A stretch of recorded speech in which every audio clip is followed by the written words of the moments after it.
So welcome, y'all. It is a pleasure to have you this Sunday before our Thanksgiving holiday here in the US. Tonight's GRE free prep hour, we are going to do a prep hour based on verbal. So we will focus in on text completion and sentence equivalence and how to become more efficient at both of those question types by doing a better job of the read. So back in May, I believe it was May, I did a free prep hour on how to get at the simple story. So unpacking sentences for reading comprehension as well as for text completion and sentence equivalence. So we're going to build on that today. You didn't have to be at that session, but if you would like more on what we do tonight, you can check our free prep hour YouTube channel and find some more there. I'll give you all the link before we end today. But we'll talk about how to essentially simplify and unpack a sentence before we go too far down the road of trying to even figure out what word goes in that blank. So we're a step in front of vocabulary. So I say this a lot to students, but my vocabulary is good. I'd certainly say it isn't the greatest. There are a lot of words that I come across in our example problems as well as the official example where I don't always remember what the word means. I'm not a great memorizer, just as who I am, just not great at memorizing. And so there are a lot of words that I will come across that I just don't know. Yeah, and I still am able to do really well with text completion and sentence equivalence because I'm able to comprehend the sentence. So I have a really good sense of what's happening in the story. And I do a very good job of predicting what I think the blank should mean. And so because of that, I actually can get around a not amazing vocabulary. And so what I love about this is that I'm hoping to help y'all do the same. Most of us don't have time to spend 2 or 3 months adding 1,000 words to our vocabulary, right? A lot of times we have to take the test in a much shorter frame of time than is good for trying to build a new and bigger vocabulary. So tonight, we will look at how you can get around that a little bit or a lot. So go ahead and jump in the chat window at any questions that you might have from here on out, but we'll begin. And also I should have just said, hello, my name's Whitney or Whit, either one. You can call me whichever. I've been teaching for Manhattan Prep since 2010. So I've been here for a long time. And I love these free prep hours because they give us a chance to look at topics a little bit more deeply in ways that we don't have time often in our courses. And we don't really, get a chance to do these live very often. So this is great. These are a lot of fun. So just to let you know that all of the questions from tonight's practice are coming from our books and primarily from our 5-pound book. Although I am pulling some of our questions from our verbal strategies guide that you can also purchase on our website or through Amazon. And in fact, I believe our website now actually sends you to our Amazon store. So everything would come through that avenue. So you can get all of our books there. All right. So normally, just to kind of talk through a little bit about the vocab-based questions, there are 2 different vocab-based questions. And one of them is sentence equivalence. And this is an example. So sentence equivalence, we'll make a little note over here to the side. Sentence equivalence is what we get when, this is the latter half of the verbal section. So sentence equivalence, we are going to have a sentence with 1 blank. And then we have to pick 2 words. And those words are going to be basically synonyms. If I could spell, I'd be in trouble. Thank God this isn't synonyms. There we go. Okay, so they're going to be synonyms. Often what happens, we'll start with this question tape first. Often what happens is that people get to this, they start reading, and they immediately want to start figuring out what they think the blank means and plugging words into it. The problem is that we often don't really know what goes in any blank until we've read the entire sentence and tried to make some sense of it. So we're going to do that now for this and many other questions, not just this one, but we are going to work on the questions as if there are no answer choices. And then eventually we'll sort of throw answers in a second. But what I want us to do is to imagine that there is in fact a word already in this blank. And it just so happens that it's a word we don't know. We've never seen it. It's just, kind of gobbledygook. It's a foreign language. that we don't speak. And so what we're going to do for the first, 15, 20 minutes tonight is evaluate some sentences. We'll read them. We are not trying to figure out what word goes in the blank. Instead, we are trying to determine, like, what does the sentence mean? What's the story? What's the simple story? This is not where we read a sentence and put it into simpler words by just using easier words or easier synonyms. This is where we distill the sentence down into its easiest and laziest meaning. It might take you a few sentences to re-describe this little paragraph, or you may be able to come up with like a brief synopsis in just a matter of a couple of words. So what I'd like to do for this first one is I'd like for you to read it, assuming there's no word in that blank. We don't know what's going to go in that blank. Who knows? But what is the story here trying to tell? So we have two sentences. What is that story trying to tell? So we'll take about a minute. What I'd like for you to do is try to read this, interpret it, and then you're going to send to me privately sort of your summation of what you think this simple story is. In your own words, what do you think this story is trying to tell? So we'll take about a minute to deconstruct and then type it to me and hit send.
All right, so if you haven't started typing it to me, do so now. And I want everyone, so this is going to come just to me. I want you to type to me, what do you think the simple story is from this little passage?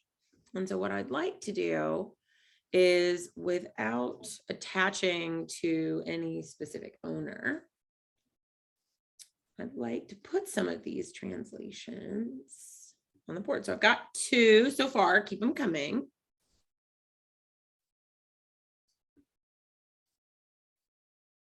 Okay.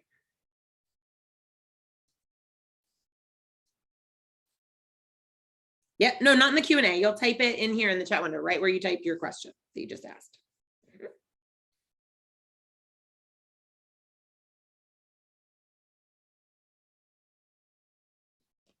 Cool.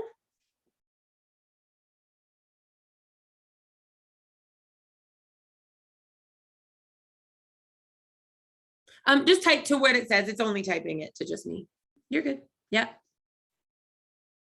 And let's see, I've still got a couple of people I have not heard from yet. So hit me with it. Nice. Here's another. Okay. I'll start putting these on the board in just a moment. We'll collect just one or two more.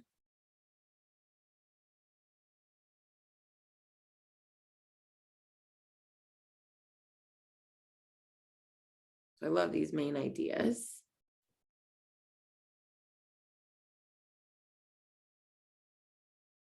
Okay, so I don't want, right? So I do not want a guess for the blank. In fact, that's the opposite of what I want.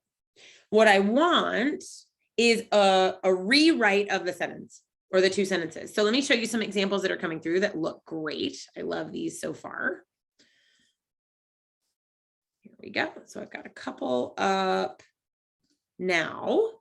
So take a moment to look through these and let's start to think about, like, how do I distill this sentence? How do I distill this sentence? So we've got a couple of folks pointing out specifically this Neil Postman person. And he compared Orwell, this writer, and Huxley's worries about people's attitudes towards books. I love it. Okay. So this person is very neutral. They identified some difference of opinions between two authors. We have an observation from a critic of two authors and their differing viewpoints of the relevance of literature in the future. And Orwell feared book bans. Huxley feared no one would want to read books. Nice. I love these so far. Okay. So let's start to think about, in the context of a vocab-based question, if I get a sense of, okay, this is what it means. This critic saw some sort of intellectual thing, right? He must have seen something. Orwell feared, what this one person feared were the people who would ban books. So Orwell was really worried that there were people who were going to make books not available. We're going to make books illegal. So that was Orwell's concern. Huxley, however, feared that no one would ever want to ban a book because people were just going to stop reading them in the first place. So these two versions of the future, right? And the social critic is looking at these two writers. He's looking at Orwell, who's like, the future is terrible. People are just going to start banning books. We should be scared of the government, right? Huxley's worried that, like, people are just going to stop reading. The whole community, like, nobody's going to read. And so he like, this Neil Postman person identified what he saw as a sort of intellectual something. Now, I saw a couple of you pick words to fill into this blank, but I want you to sort of be upfront with me for a moment. How easy is it to figure out what word would go there? I got a couple of things like idea, puzzle, confusion. But I think in this case, it's a lot easier to try to figure out what is this paragraph trying to discuss more than it is what goes in that blank, which is why I picked this one to start. Yeah, there's not a lot to hang it on. So let's look. So I love this so far. This is excellent. Let's try another, right? Again, I don't want you to be worried about what goes in the blank. We're just going to pretend that the blank doesn't matter, that we don't care about the blank. So let's try another. So again, we're going to assume that there is nothing for the blank, that we haven't been given any word for the blank. This one, however, just so that we can sort of see the other question type, one of the other sort of variations, this is a text completion. And text completion, and we're about to find out, is kind of the same game as sentence equivalence. We're doing about the same thing. This time it could have 1, 2, or 3 blanks. We're going to pick one word per blank. One word per blank. So first and foremost, what I care about is, let's translate this sentence. Let's translate this sentence. So let's take, again, about a minute. And this time I'd like for you to read it and get your thoughts about it into the chat window. How would you deconstruct this or give me the simple version of this story?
Okay, I've got a couple coming in.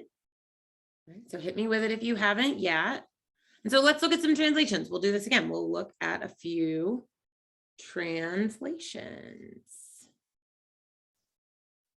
that folks are giving me, and these are great.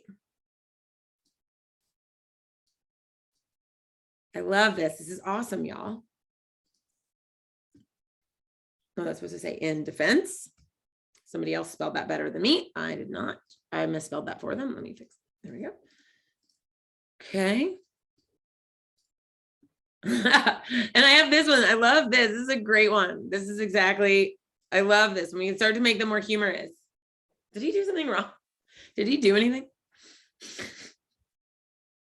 Nice, nice, nice, nice. These are so good, y'all. It's so good. So in determining the defendant's sentencing, the jury will take into account whether he acted on some kind of motives or, as he claimed, acted primarily to shield himself and others in the restaurant from harm. So we've got a defendant. This is the person who's potentially in trouble, right? This is the person who's in trouble. And so this person's future, this fate, is being determined by a jury. And so I love some of these. The jury needs to decide whether the defendant tried to stop harm or didn't. Is the defendant determining if he had some sort of like some kind of motive, which maybe isn't great, versus he was trying to act to protect people. Right. And again, I love this. Like, did he do something wrong? So as he claimed, the defendant, clearly the defendant is claiming that he was innocent. So the opposite would be like in some need of something else, right? Or that he was doing something that maybe wasn't so positive, right? Or just for others. I love this. Excellent. Excellent, excellent. We are absolutely going to come back to these. Fear not. We're just going to do another one before we actually start to see any of the words that come with it. So now these fun text completions might come with 2 blanks. When they do come with 2 blanks, notice that it's 3. I lost our question. Notice that it is 3 words for each blank, right? So we have fewer words to choose from. But again, the task for this one is still pretending that the blanks don't matter, pretending that I have no idea what those blanks say. Let's take another minute. We're going to go back and look at our words in just a second, I promise you. But let's try again. What does this sentence mean? What does it mean?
All right, beautiful. I like what I see coming in.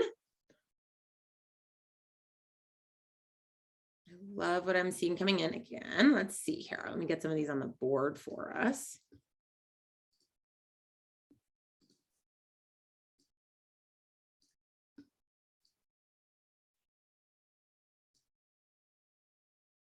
All right, nice.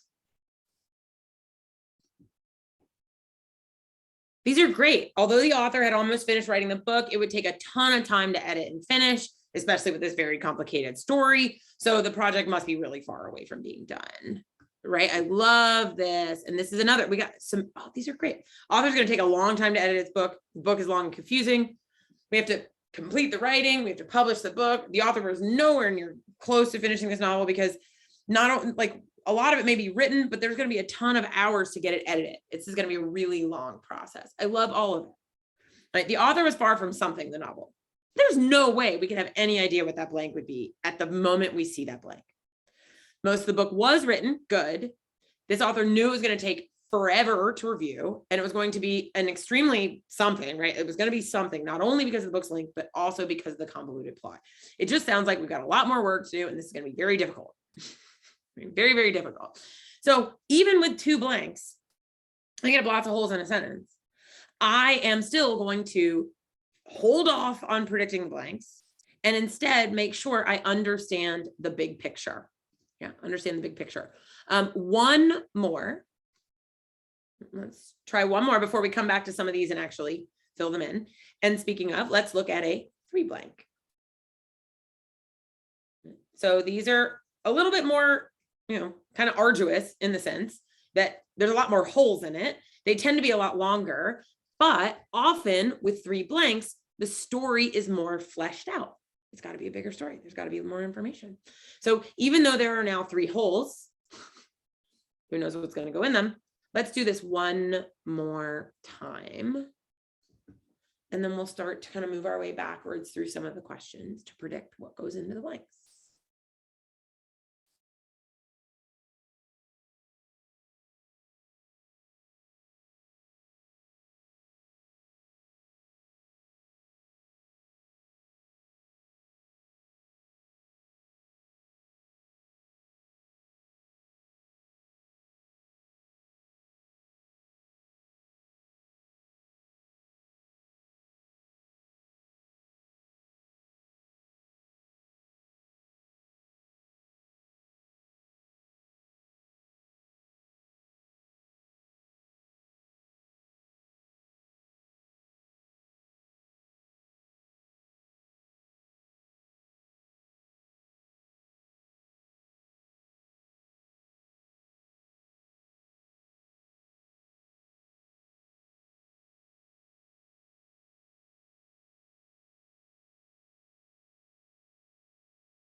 All right, this one took a little bit longer. It's starting to take a little bit longer, but I get it, right? We have a lot more here.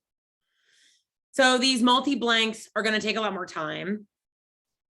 A lot of this is going to take a lot more to distill, but we do still want to get the main idea. And I love what I'm seeing. Again, these are great, y'all. So the defendant's past shouldn't affect how the jury sees their actions. The author reflects on how prior abuse should have no role in affecting criminal trials. Oops, same one again. Hold on, I have a different one I'm looking at. Let's see. Hit me with it if you've got any other ones. Talk to me. What's going on with this 3 blank?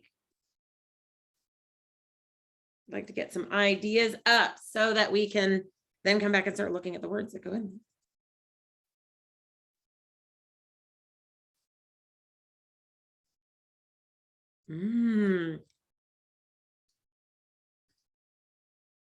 I love these ideas. So one of the things I want you to notice is, I think as we go for each one of these, y'all's summary is just getting better and better.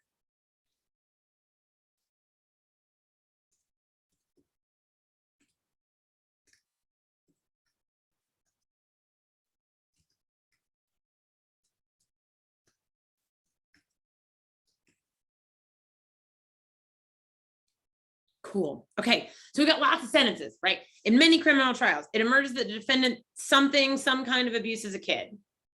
However, these revelations should not have any effect on how the jury apportions, I guess it means gives out something. An excuse is not a justification, and the criminal justice system wasn't constructed to help balance the something of someone's life. So I love this. Their past shouldn't impact how the jury sees their current actions, right? Prior abuse should have no role. Just because you were traumatized doesn't give you an excuse. Having had abuse as a child, right, like should not impact our decision on what your behavior is right now. These are all beautiful. What I've started to notice is that if we get into the habit of just reading them without thinking about the blanks, we do a wildly better job of actually understanding what's happening. When we try to read these and only think about what's supposed to go in the blank, we often lose big picture of what's happening in the story. So one of the fastest things I've seen help my tutoring students, my class students, improve on their TC and SE without just learning a bunch of new vocabulary words is learning to step back from the vocabulary period. Go straight to the story. Like, what is it even trying to say? Do I even understand the story? Once I understand the story, I'll start to pick at some of the blanks. Pick at some of the blanks based on what I think I might know or remember. Now, with a 3 blank, one of the things I find is that because there are so many blanks with only 3 answer choices for each one, it can often be maybe easier is a way to think about it, to instead of predicting what goes in the blank, kind of check the answers in each blank. But we are only allowed to do that if we've got a good understanding of what we think this whole thing is meant to say, of what the whole passage is meant to say. So what we're going to do is we will decide which blank would do first.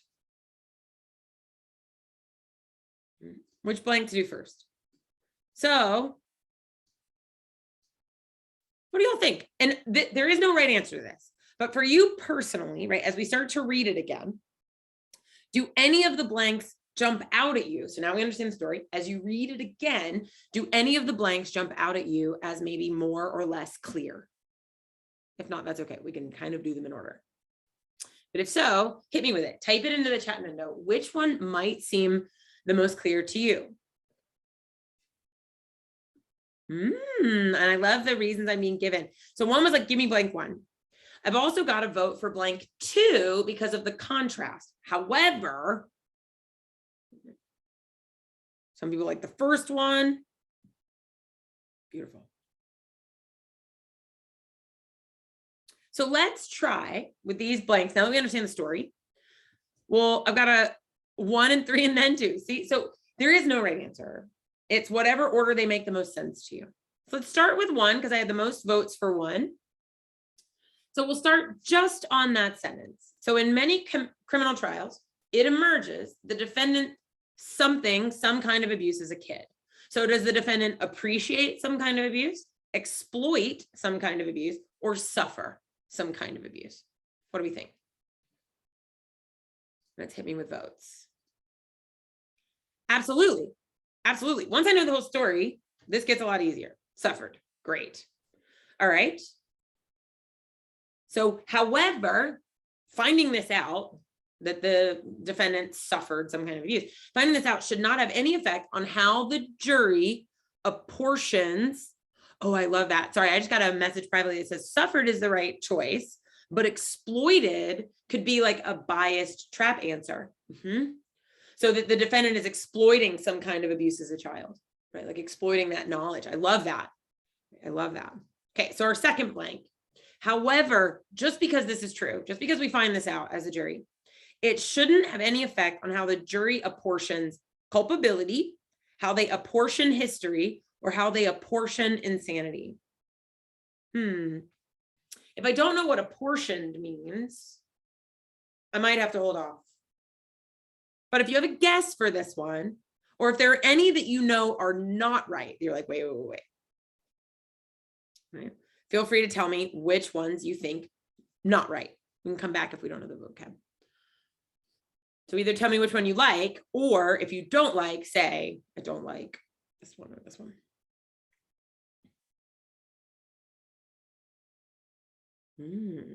Nice. I love some of this, right? Okay, so here's what I'm getting. I'm getting some strong votes that it's likely not insanity. And that's a good one. We don't have a lot of evidence for insanity here. Like, I know that there are some cases that have to deal with insanity, but really there's no like link back to insanity. And both of these are like, okay, well, how the jury, it depends on what we think apportion means. So if we want to say like history, we should think about this is that these revelations should have no effect on how the jury considers history. Or if it's culpability, which several of you said sounds fancy. Well, one, we have to know what culpability means. And so maybe not knowing apportions or culpability, we might be stuck here. I do love one thing that someone in the window just said, Jason, this is great, is that culpability sounds fancy. So that could totally mean that it's correct. Here's what I want y'all to do. And that's what I love about what Jason just said, is that I am not going to eliminate a word because I don't know it. If anything, I'm actually going to be more likely to pick it if the words I do know definitely don't fit. So let's hang on to culpability and history. I've got some votes for culpability, but history is still on the table. And now let's look at our last one. An excuse is not a justification. So we still remember, just because our defendant has suffered some sort of child abuse, right? We don't want that to impact our thinking. An excuse is not a justification. And a criminal justice system wasn't constructed to help balance the ledger, balance of someone's life, balance the imprisonment of someone's life, and balance the verdict of someone's life. So what do y'all think? Are there any that you like, you don't quite like? Are you down to two?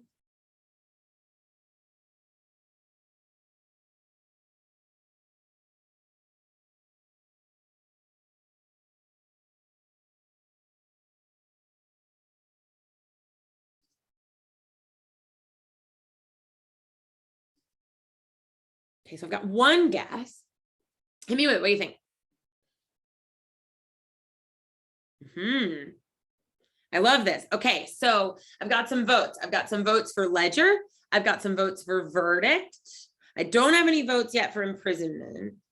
But somebody, and Abigail mentioned, you know, verdict might be a trap answer, because when we hear trial, we think verdict. We think verdict. Dig it. So we'll hang on to, I'll get rid of our imprisonment, which also sounds like criminal and defendant and trial, right? Imprisonment. And for now, we'll hang on to ledger and verdict. It's like they all sound wrong. Okay.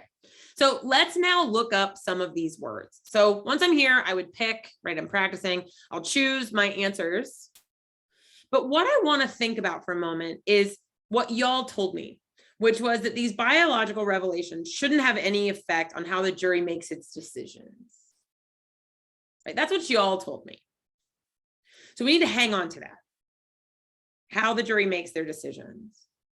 So if I go and look up, and let's start, and we'll pull it up. I always like to use my little, Apple dictionary.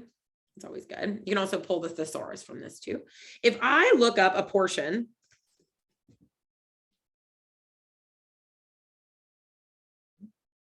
we apportion blame or liability is my example here. We assign, we allocate. So it shouldn't have any effect on how the jury assigns or allocates. Often we say it in terms of blame. Allocates blame. So are we going to allocate or give or divide or assign history? Well, what this might mean then is, let's now add, we'll call this assign or allocate. Let's look up these two words. We know what history means. right? That one we've got. But let's look up culpability.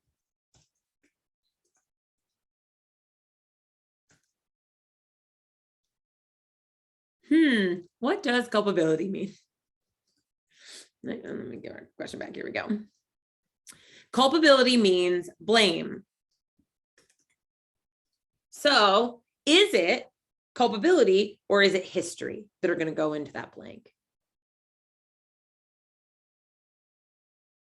Culpability or history goes into the blank. Yeah. And the guess, very nice, y'all. The guess that culpability sounds like a fancy word, so it could be right, is great. Notice that history is a bit of a trap in that we're talking about the defendant's history. And so we'll go to the last blank. An excuse is not a justification. And the criminal justice system wasn't constructed to help balance the something of someone's life. Now, balancing a verdict might make sense, that I've got some mitigating factors and some aggravating factors. So I have some factors that make me want to make the punishment more. They aggravate my decision. I also have some things that might mitigate, meaning to soften or make me not want to put as much punishment on the person. So I could balance the verdict through aggravating and mitigating factors. However, this isn't balancing the verdict. This is balancing the something of someone's life. So a verdict of someone's life, well, we're talking about the verdict of the crime, not of their whole life. So it might help, if we're not super familiar with the word, to see what ledger means, right? So the very first definition of ledger is a book or other collection of financial accounts of a specific type, right? Often we think of this literally as your, ledger, where you keep your checking accounts, and that would be a ledger, like a check ledger.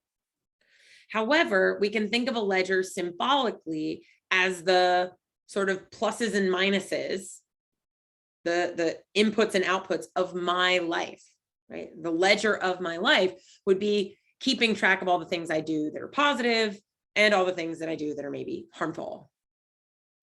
And so it's a weird connection here. But our last blank is that we're not trying to balance the verdict. We only know that because it's not a verdict of their life, it's a verdict of the case. We're trying to balance the positives and negatives of a person's life. Our job isn't to say that you had a rough childhood, so we should give you a pass for doing bad things as an adult. All right, let's try it with the other ones that we've done. So there's our 3 blank. Let's back up and try some of our other ones. Here we go.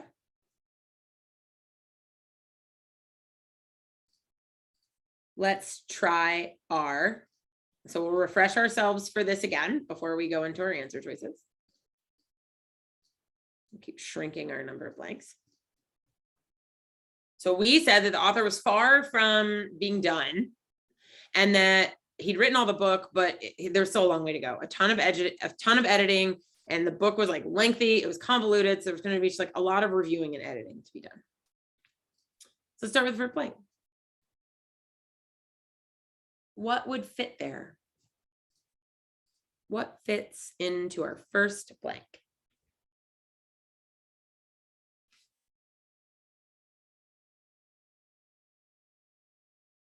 Getting a couple of in. Yeah.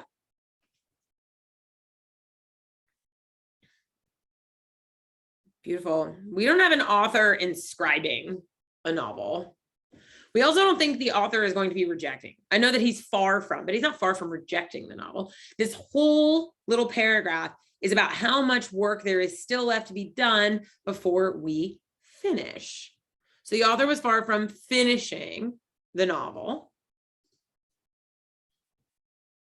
He knew it would take innumerable hours to review and edit. This was going to be something. not only because of the book's length, y'all said that this was going to be really tricky. Like this whole thing was going to be a pain. So what do we pick for this one? Or at least what don't we pick? Often our elimination is just as important.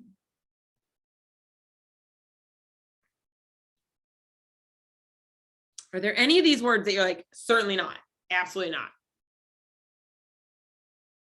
Absolutely not.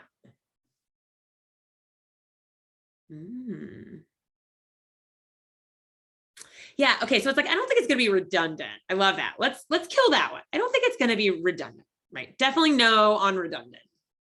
This isn't going to be redundant. It's not that we're gonna do a thing and then we're gonna do it again. It's just that we have a lot of work to accomplish.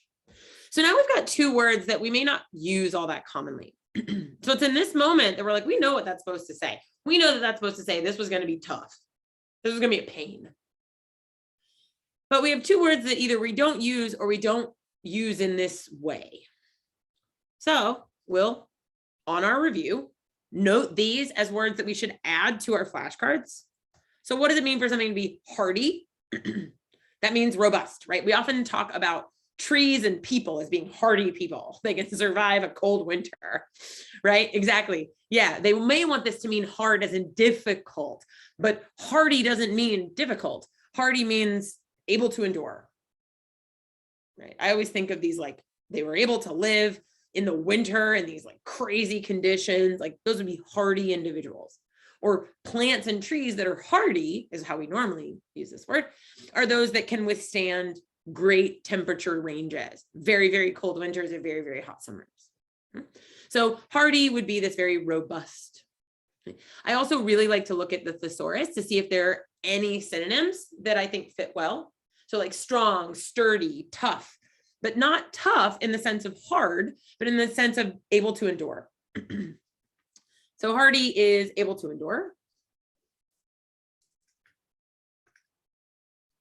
Okay, so if we come back and look at trying, we know that trying means I do something like a verb. I'm working really hard, right? To try, the verb, or tries, trying, or tried, those would all mean to make some sort of attempt. But if something is trying, it is a way we often think of it, it's trying my nerves. Man, these kids are just trying my nerves. So trying would mean difficult to endure. Difficult, annoying, stressful, taxing, demanding. So, oops, there we go. Stressful or demanding. And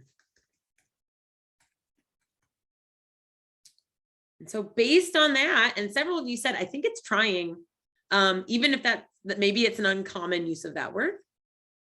You're exactly right. Notice, this is the big thing I want you to take from this, is that when I ask my students, okay, why did you miss this? Did you miss this because you didn't know the word? You didn't know what the words meant, the vocab words themselves. Or did you miss this because you didn't understand the sentence? The way you can tell is that if you pull the definitions, one of the words match exactly what you were thinking for the story. If it was a misunderstanding, right? So this is the check I give myself. First, I check to see, was it vocab? Was vocab the problem? Because so often my students will say, oh, I need more vocab. I don't know vocab. So the first thing I ask is, was vocab the problem? And the way to tell is that if you look up the word and it matches exactly what you think should go in the blank. So I look it up, I write down my little definition. I'm like, oh yeah, that's precisely it. It is stressful. Then it's a vocab problem. If you look up the word and you're like, oh yeah, I can see how that would fit, then it's not just a vocab problem. Like, sure, there may be some vocab for you to work on, but layered on top of that is, I wasn't actually clear on what the blank meant. This becomes more obvious when the answer choices for the blank are actually all pretty easy words. And that actually happens. a fair amount. The answer choices are easy words. You just have to figure out what in the world the meaning of the whole sentence or paragraph actually is. So if the only thing that made you miss this was not knowing the meaning of hardy and trying, and as soon as I wrote trying means difficult, you were like, oh yeah, oh my gosh, that's exactly what this is. Trying is difficult. Then it wasn't the actual, your reading comprehension of it and your unpacking of it was perfect. It was a vocab issue. Right? It was 100% a vocab issue. All right, so let's do our first of the, here we go. The first of the single blanks. So our text completion. So the thing to note about this is when we only have one blank, we have 5 answer choices. So in one blank in particular, I tend to work hardest on my prediction before I get into the answer choices. So I know what the sentence means, right? In determining this defendant, we got a lot of criminal ones, right? In determining the defendant's sentencing, the jury will take into account whether he acted on some kind of motives or, as he claims, was working to protect people. So the defendant is saying, like, I didn't do anything wrong. I was actually helping. I was here to help. So the jury is here to take into account whether that's true or he acts on some sort of motives, which we sort of seem to take as he works on some maybe negative, right? Things that are not this like, oh, I was trying to save people in the restaurant. So we're looking for an answer that is negative, some kind of negative motives. So let's imagine, are any of these ones that we can eliminate?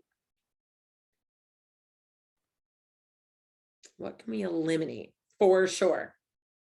That doesn't seem to act as like the opposite of acting innocently. And so what kind of motives could he, be working on that would maybe be bad? So yeah, we're not going to say resolute. Resolute doesn't make sense. Let's get rid of resolute. Was he acting on resolute motives, meaning resolved? So if I'm resolute, it means I'm fixed on it. My mind is made up. That's not necessarily a bad thing. Yeah, pathological motives aren't good, but whoa, that's pretty extreme. Was he acting on pathological motives? And lucrative motives. Was he working on, well-paid motives? So certainly we could think of violent motives or ulterior motives.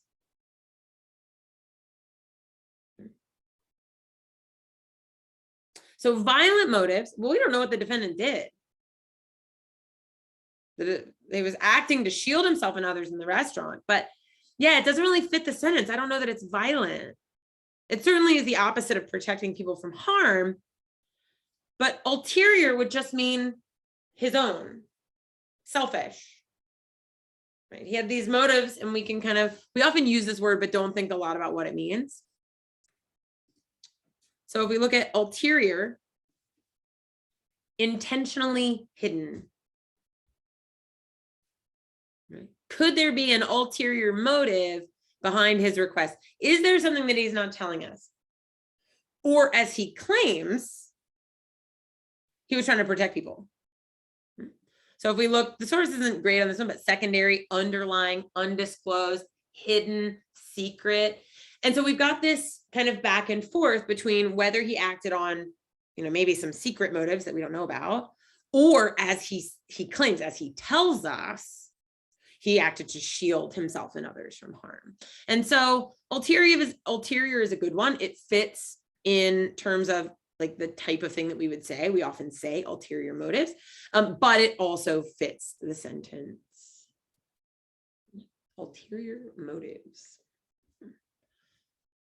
All right, let's final this up, and then I'll let y'all do 2 whole ones without me hiding your answers from you. But let's dig all the way back and remember our first one that we did. Let's see, here we go. I think I lied to you. The first one we did was also a 1 blank. We'll do a sentence equivalence in just a sec. Here we go.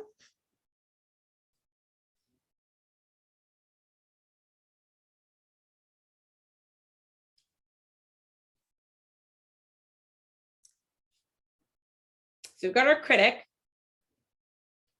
and he saw some sort of intellectual something, where basically we have these two writers that have kind of opposed but both worried feelings. Orwell was scared people were going to ban books. Huxley was worried that people were going to just stop reading them on their own. So Orwell was worried people wouldn't be allowed to read books. Huxley thought people wouldn't want to read books. These are both terrible from the perspective of a writer, right? A writer would not want either of these futures of people not being allowed to read books or people not wanting to read books anyways. So we've got some weird words here, right? Some very tricky words. So are any of these words that we do know, or that you do know, that we can eliminate? Are any of these words that you do know that we could eliminate?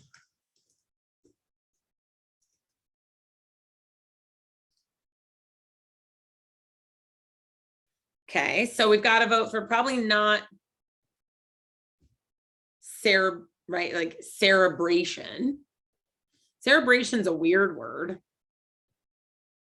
It means thinking, or like of your brain. Let's add that. So cerebration means, oh, and here we go. So this is our definition. Didn't need to hide that from y'all. So it's very technical or formal. Cerebration means something of our brain, of thinking. Well, so does pondering, right? To think about something carefully. So this one's also thinking, but it's thinking carefully. Banishment, right? Banishment. To banish something would be to throw it out, to be sent away, getting rid of something unwanted.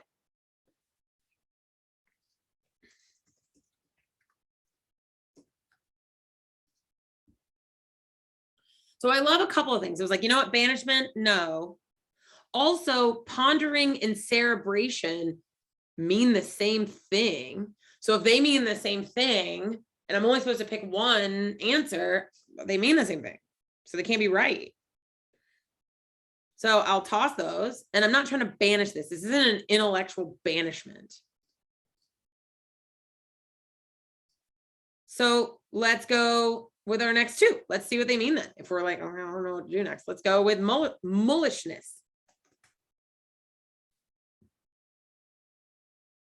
What is mulish? Stubborn.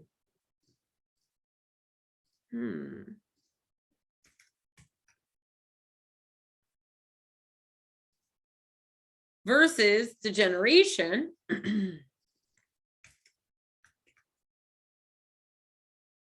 Which is decline. Right. Some sort of intellectual decline or intellectual deterioration.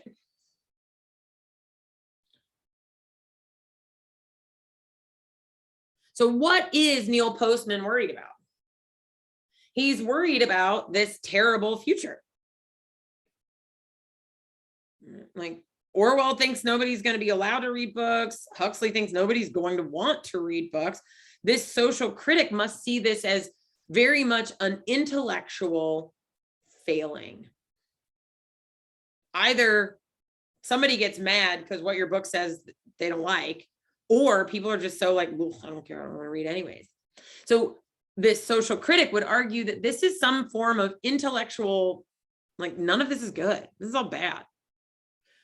So it's not being intellectually stubborn, right? That might be the ones who ban books, but the people who don't really care about reading them, there's no reason to ban it because we don't read them anyways. That's not a stubbornness. That's a decline.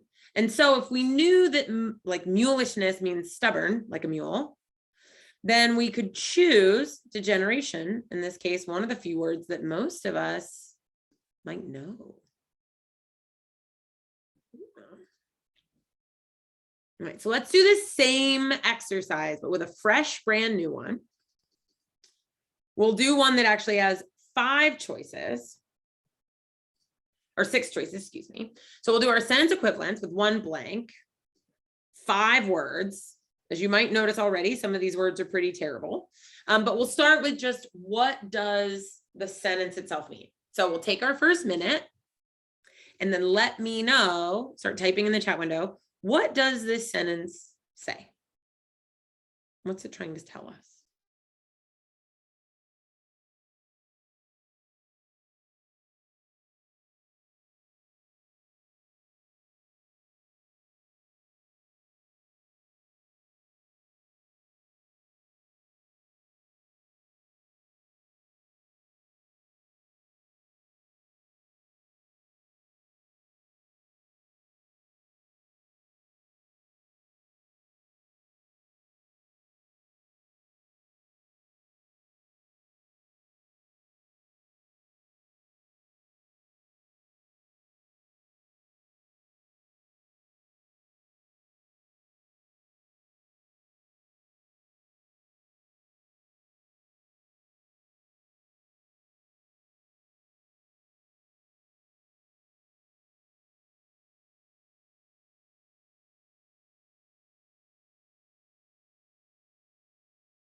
Here we go. I like some of these coming in.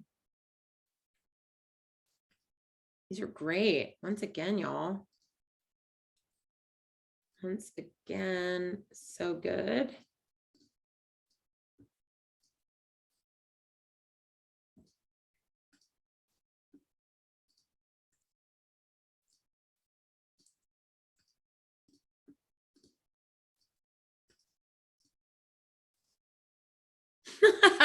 Oh, I love this last one. Carlos, you're getting quite good at these very pithy responses. These are so good. Although he said he was going to do it. Yeah, he didn't. He unfortunately did the exact opposite. No, I love it. I think it's great. This is exactly what we're looking for. It's exactly what I'm looking for. It works just as well when you start to do this for reading comprehension. Right? When you can start to see the most simplistic version of the story. So what I love that I'm seeing is that y'all aren't just taking this sentence or sentences and just recopying them with synonyms. Right? When I tell people for reading comprehension and these sentence equivalents and text completions, when I tell people to well, tell me what the sentence means. 9 times out of 10, a student will just read it back to me with synonyms for any of the big words, which I guess is technically the instructions, right? Like, put this in your own words. But what I really mean is what y'all are doing beautifully. Right now, you're saying, okay, I am going to think about it. I distill it. And then I tell you what it means, right? So the candidate campaigned on a platform of willingness to cooperate with members of the other political parties. Man, our candidate was like, I'm going to be the everybody's candidate. We're all going to get along. We're going to make a deal. I'm the wheeler and the dealer, right? Let's make a deal. Yet many commentators, so my news people, were really surprised that he indeed turned out to be less blank than his predecessor. Now, we've got a few things to think here, right? He campaigned, right? He campaigned on a platform that he was going to cooperate with members. He would cooperate with other people. Yet commentators were still surprised that he actually turned out to be less something than his predecessor. So let's look at some answer choices.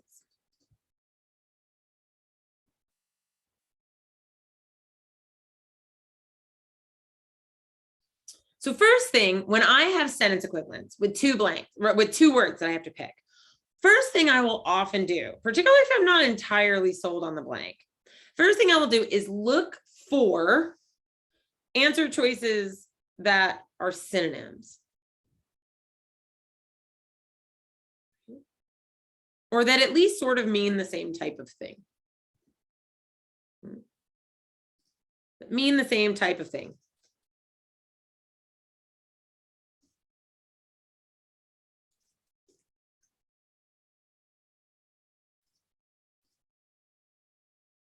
So what are any of these words that are synonyms to you that mean the same thing?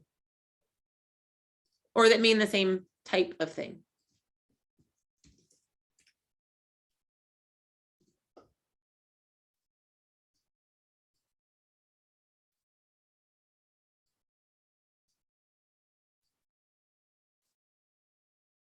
So irate is mad, right? Irate is mad. So let's look up some words here. So if we knew the vocab here, right? Irate is angry.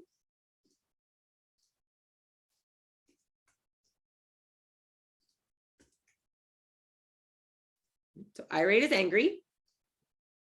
Combative would mean wanting to fight, right? So if we combat, we're ready to fight. So I can see those in the same family. Ready to fight. Infuriated would mean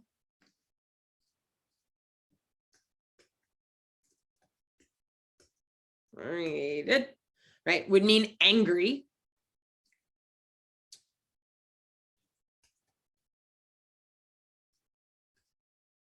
Then impulsive. What is impulsive? Nobody's picked impulsive yet. Impulsive would mean I just do it on an impulse. That's where that comes from. So spontaneous, hasty. For impulsive, I often think spontaneous. Good if I had my question back. There we go. So spontaneous.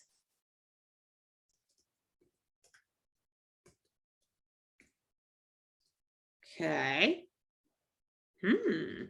So divisive means to divide, to estrange, to isolate, to cause hostility between people. So this is cause hostility.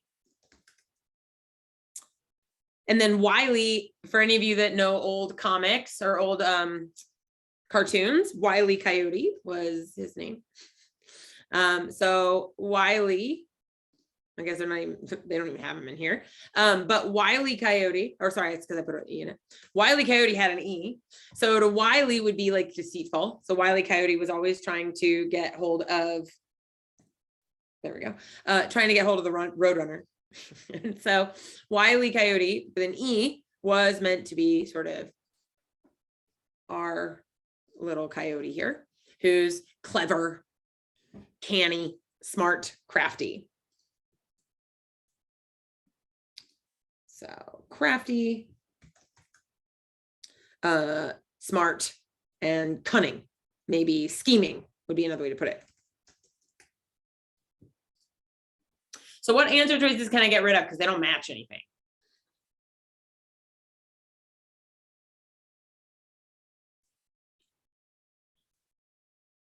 You got a couple of these that definitely don't match anything. Because I'll say, I'm still not sure, right, that commentators were nevertheless surprised that he indeed turned out to be something. Yeah, we can get rid of wily and impulsive. They don't match anything.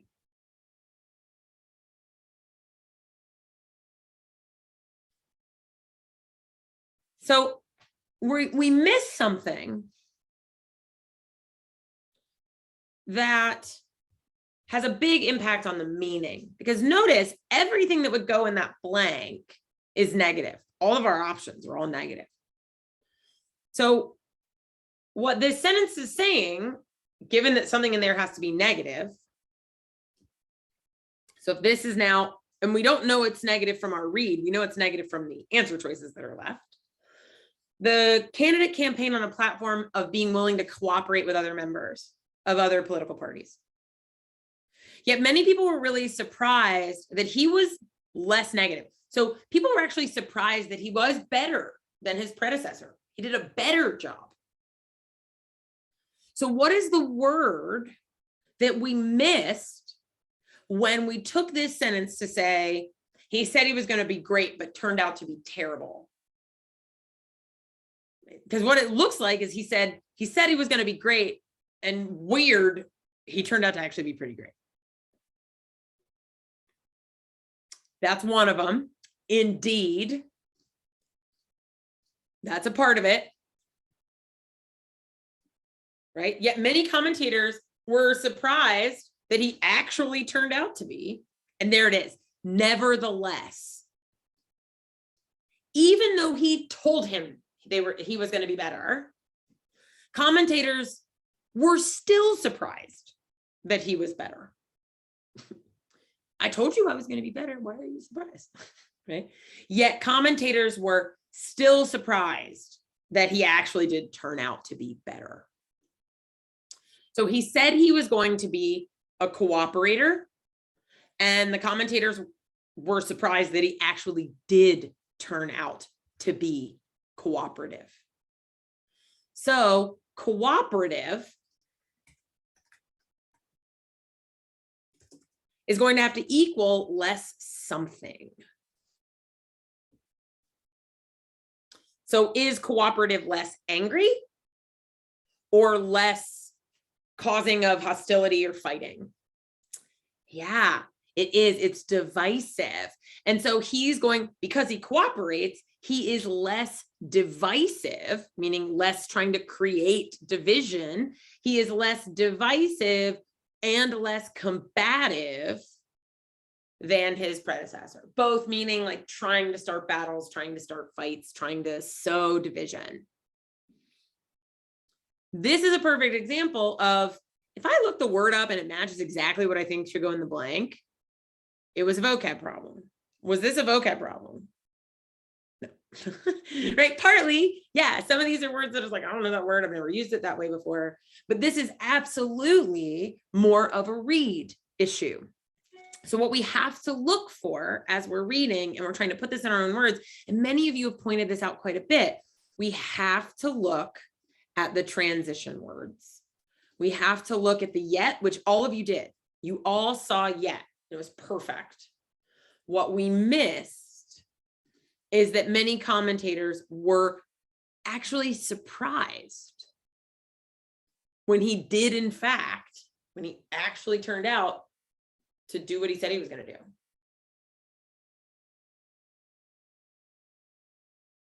He actually turned out that he did what he said he was going to do. So here's what I want you to practice for yourself. So get hold of the official guide, or get hold of one of our 5-pound book, or we have a ton of these examples in our verbal strategy guide. Right? Get hold of an example, a bunch of example problems, and before you let yourself go anywhere near the answer choices, and before you even try to predict the blank, force yourself. And I like to do it typing because sometimes I feel like I actually type faster, but you can do it handwritten out. Write down, what does this mean? What is it trying to say?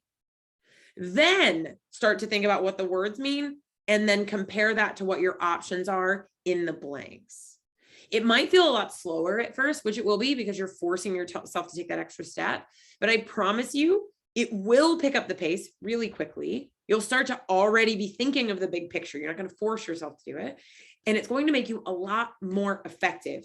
It will also help you pinpoint when it really is the vocab that's the problem versus when what you need is maybe to step back and have a little bit more attention on the specific transition words as well as the big picture. So the next time we put one of these together, I'd love to put together one where we actually do start to talk about these transition words in particular, like looking for these weird, occasionally used transition words. But for now, start with the step of how do I evaluate the big picture? What is the story trying to tell me? Should you want to join us for any other of our free prep hours, we have a bunch of these available. So our actual free prep hour station, our channel, if you will, is right here. I put the link in the chat window. For those of you watching this recording, you're watching it because you're on our free prep hour channel. But you can always come and look at the entire channel. And we've got just tons. We have 82 videos of an hour plus in length each, covering every concept under the sun, from geometry and statistics to sentence equivalence specific approaches. My lesson on that simple story, but when we looked at it as far as like bigger for reading comp as well, all sorts of lessons on QC, FDPR word problems, right? And so on and so on and so on. Tons and tons and tons of lessons on each specific type, right? On each specific type of question. Also on our big Manhattan Prep GRE full page, we've got a ton of other playlists. So we've got our, my two favorites besides this one are our 2 vocab word of the day playlists. And so within those, we've got 150 videos in this one alone, all at about a minute a piece, 150 different words. And then for our second one, we have another 130 words. So we've got 280 words in little 45-second to 1 minute long blurbs, right? That you can review and maybe get even some more intuition about some of these words that you might not always click on immediately. But it has been an absolute pleasure, right, to get to work with y'all. Just so you know, anytime you'd like, you are always welcome to sign up for a free practice exam, right? So you can always go onto our site, sign up for a free practice GRE. Same thing, you can also on our site sign up for a free first session of any of our full-length courses. Right now, we are primarily teaching online, but we are beginning to teach in-person classes again in New York and in a couple of other select markets. So always check the website. Not sure if we're doing trials yet in those courses because we are requiring proof of vaccination and we're requiring masks for all of our indoor classes. So you will need to check those specifics if you live in one of our cities where we are offering classes already in person. But until then, come join us for any of these free prep hours. Again, my name is Whitney. It has been an absolute pleasure to get to work with you this evening. Thank you so much for all of your rephrasings. You did an amazing job. And we will see you at our next free prep hour. Have a good rest of your evening, morning, afternoon, whichever the case may be. Take care.